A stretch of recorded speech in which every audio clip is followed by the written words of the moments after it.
Hey everyone and welcome back to my channel. Today is the 16th of February and I want to start a new reading vlog. So this is going to be February part 2. And last night I finished a book, so I thought I'd quickly give you an update. I finished my audiobook, which was The Conductors by Nicole Glover. And this is a mixture of kind of historical fiction and magic and mystery. So it's quite an interesting mixture of themes and genre, and we're basically following a woman called Hetty who was a conductor for the Underground Railroad, but now that slavery has been abolished, she is solving crimes with her husband, and they can also use magic that has to do with the constellations. And I did enjoy this book. I decided to give it 3.5 stars. I really love the characters, and especially the dynamic and the interactions of the main character and her husband. It is a marriage of convenience, but then they develop feelings. So even though the romance is not in the forefront of this book, I very much enjoyed the way it was portrayed. I also really liked the look into their kind of community, the friends that they've made, especially how these communities develop after slavery has been abolished, the different ways that people tried to make something of their lives, I think was very interesting. Now, the mystery did not really convince me, to be honest. I wasn't really invested in the mystery, and I was mainly following along because I like the characters so much. So that is definitely, for me, the weakest point of the book. The magic was interesting, but also felt convenient in some points, just because, some things weren't that well explained, and so sometimes it was just convenient that this spell can also do this thing and stuff like that. But yeah, as I said, I really enjoyed it. I think 3.5 is a fair rating because this book isn't perfect, but it is enjoyable, and especially if you like the characters. Now, the audiobook was narrated by Barney Turpin, who is my favorite audiobook narrator, so that was a plus as well. So if you want to pick this book up, I would highly recommend the audiobook for that. And I already started a new audiobook. I haven't listened to much of it yet, but it is called Small Country by Gael, Faye, I think. And this is an author who I think he identifies as French, but he was born in Burundi, and this book follows his life. I think he had to flee his country when he was a child or a young teenager because of this war between two rivaling ethnic groups, the Tutsi and the Hutu, and this is something I honestly know nothing about. That's something we are not taught in school, so I'm interested to read more about that. It happened in the 90s, so I think this book is somewhat autobiographical, but also fiction, so somewhere in the middle between that. And yeah, I'm just very interested to read this. I'm reading this for the Found in Translation book club, I think it's called. I will link some information down below if you want to join in. That's their second book that they're doing for February. And it's a translated book by a Black author, which I think is pretty rare. They mentioned in their videos that it was harder to find one of those. And so, yeah, I'm very intrigued to read this book. For my physical reading, I think this vlog will be a little bit boring because I'm reading the Broken Earth trilogy. I'm halfway through the first book, but I'm doing a separate vlog for that, so I will probably not talk much about it here. So far, I'm loving it. Well, hello everyone. Today is the 17th of February, and I thought I'd give you a quick update.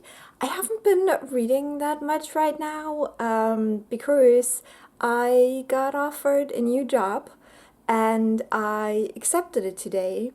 I still don't know the details of when I will start it and stuff like that, but it will involve me moving right through Germany again, which is pretty crazy, and I'm simultaneously so excited and stressing out like hell because that means I will have to finish my PhD thesis definitely within the next 2 months, which is crazy because I've been working on it for years now, and to have that final goal, this final date where I want to hand it in, is like super crazy and scary. So I've not been reading. There were a couple of other things as well. Also, where I live, the world is ending right now. We're having the worst storms ever. I couldn't sleep last night, mainly because of excitement, but also because the storm was so bad that a lot of like bikes fell over in front of my bedroom window, and we have like, what do you call that? Like the trash bins, the big ones outside the houses that were blown all throughout our little neighborhood here. And yeah, it was just super crazy loud. And I originally planned to go visit my family this weekend, but right now the trains are not going because of the storm. So the next big storm is supposed to hit on Friday night, and I wanted to leave on Saturday morning. So it's super annoying right now. But yeah, I am 50% through my audiobook Small Country, and I'm really enjoying it. I don't think this is gonna be my new favorite book. It is very episodic in its writing style. I feel like it could be a little bit more linear in the way it is told.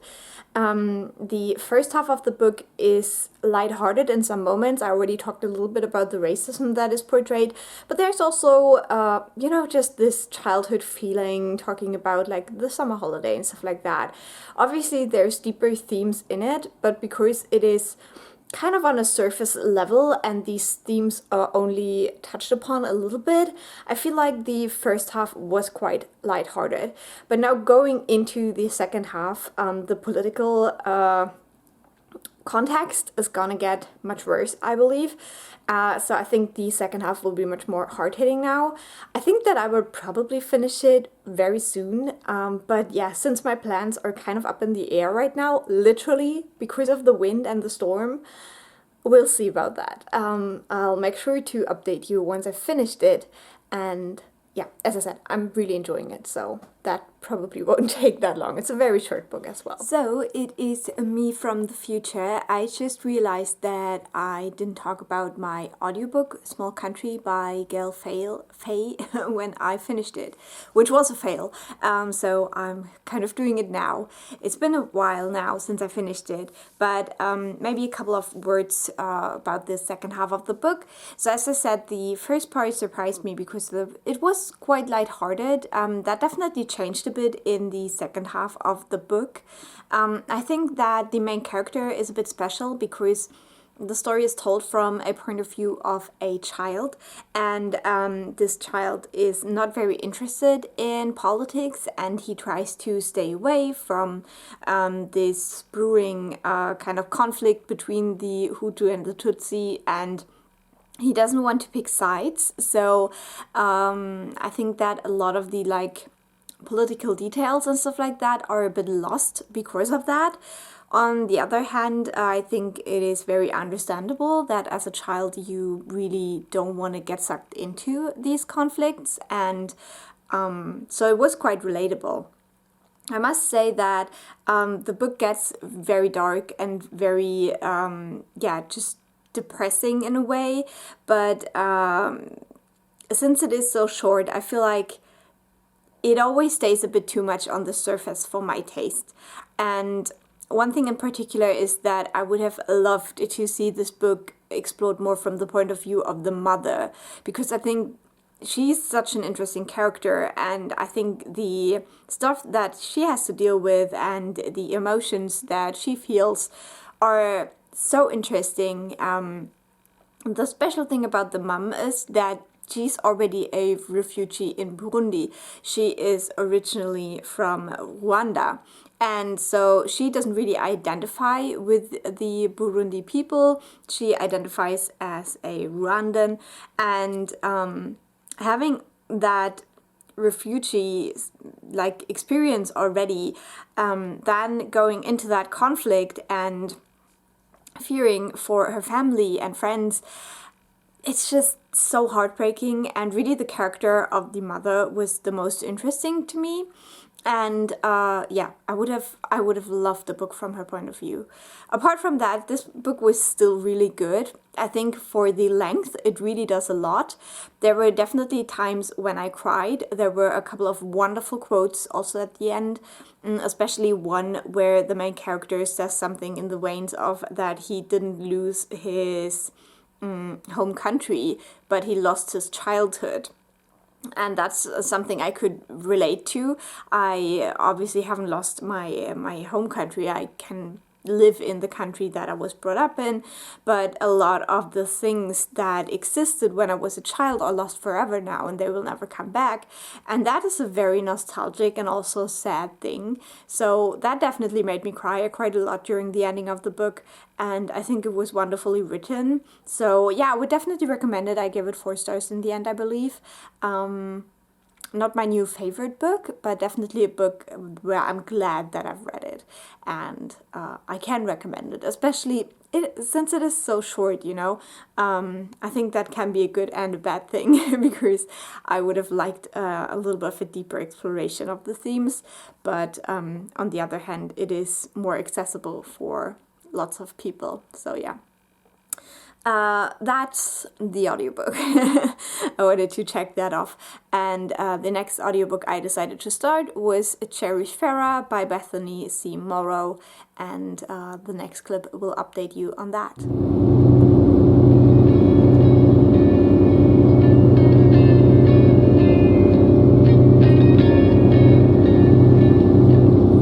So I'm currently at my mom's house. I am visiting family for a couple of days, and I'm super excited.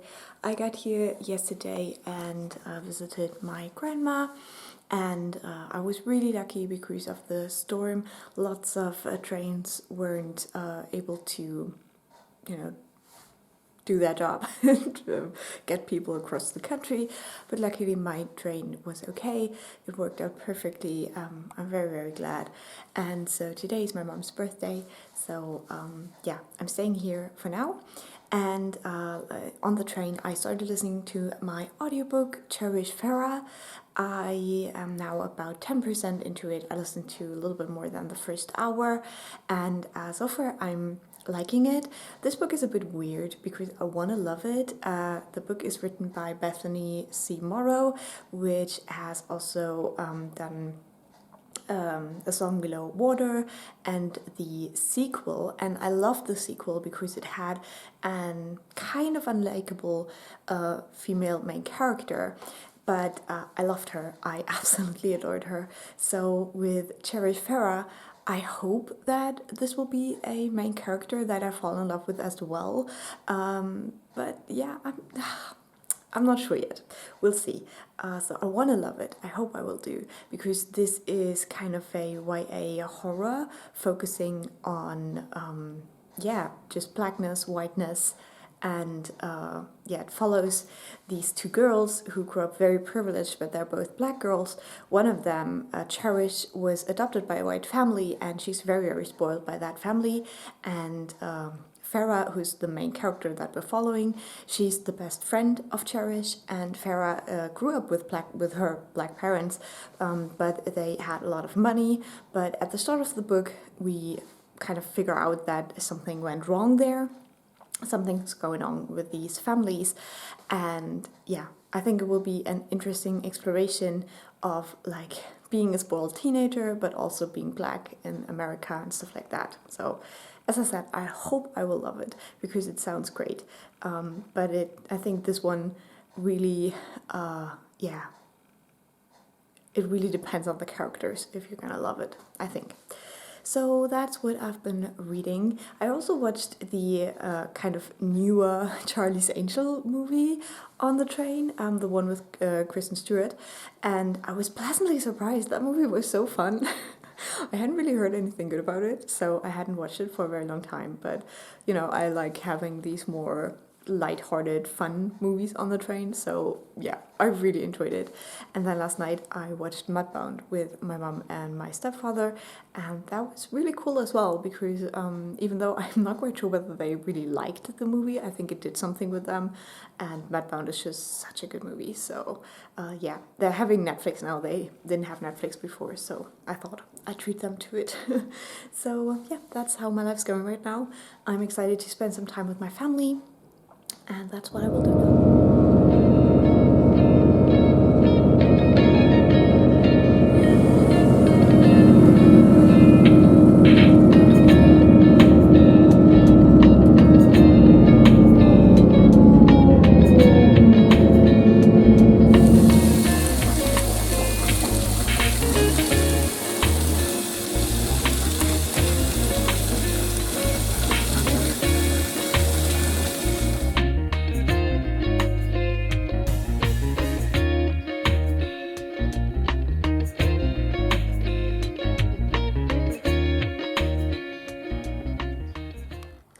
So today's the 25th of February. We have war in Europe, which is terrifying, to be honest. It is very far away from where I live, but it's still a terrifying thought. And yeah, I can't believe these things are happening. I feel like, yeah, for the last years, the news have always just gotten worse and worse, but that's the world we live in. I have started reading The Obelisk Gate by N.K. Jemisin. I finished the 5th season, absolutely loved it, so I went straight into the second book. But since I'm doing a separate reading vlog for that, I'm not gonna talk too much about it. And I wanted to update you on my audiobook, which is Cherish, Farrah. And this one I'm struggling with. I'm now about 40% into it, and I still have no idea where it's going or what it's trying to do. It feels like it's trying to build an atmosphere, but it's not working so well for me, to be honest. What I think is, yeah, kind of the main thing with this book is that if you want to try it, you really have to like to read about rich people, because we follow two girls, Cherish and Farrah, and they were both brought up in families that are quite wealthy, but Cherish grew up by adopted by white parents, and Farrah grew up with her black parents, but they're both black girls, and they're best friends, and we follow Farrah, or we are in Farrah's head, and we see that she's a very cunning and calculating person, but we don't really know what her end goal is, and so it is really hard to kind of figure her out. And the way she talks about her mom is very unique, definitely. She portrays her relationship with her mother as a game of tug of war, I think it's called. So it's always about power and who has power over whom. And yeah, it's just very interesting, but also, I don't know, I'm just not connecting it to it so well. I think because I had a very strained relationship with my mom when I grew up, and I also had like this kind of toxic best friend where we probably weren't great for each other, but we were best friends. So I feel like I had experiences that are somewhat similar to the setup of this book in the relationships, but yeah, apart from that, it's just really hard for me to tell what this book is trying to do right now, and I just feel like I'm struggling through. And yeah, so I'm not really sure where this one's going. I think if I would have to rate it right now, I think it crept up from a 2-star to a maybe 3-star now, so I am getting more into it as I listen to it. But I think this is supposed to be like a social horror book, and so far I don't really see that.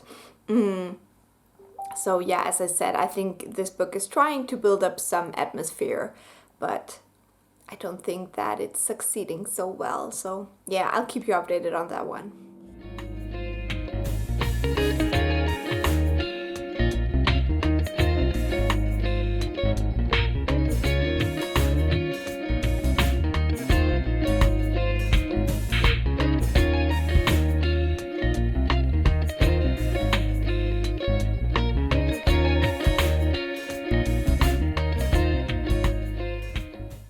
So today is the 1st of March and this is officially the end of this vlog.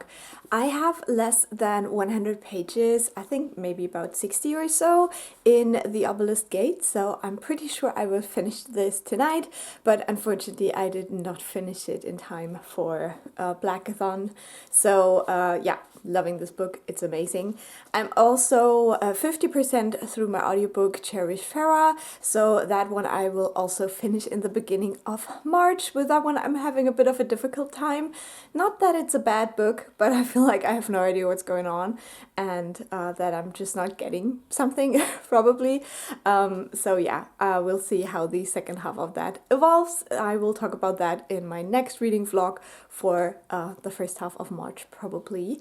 And if you want to know how I did with the Blackathon, I will talk about that in my wrap-up probably next week. So there I will talk about the challenges that I managed to do and which books I read for it, and yeah, let you know all that good stuff. So if you haven't already, please subscribe and I will talk to you soon. Bye!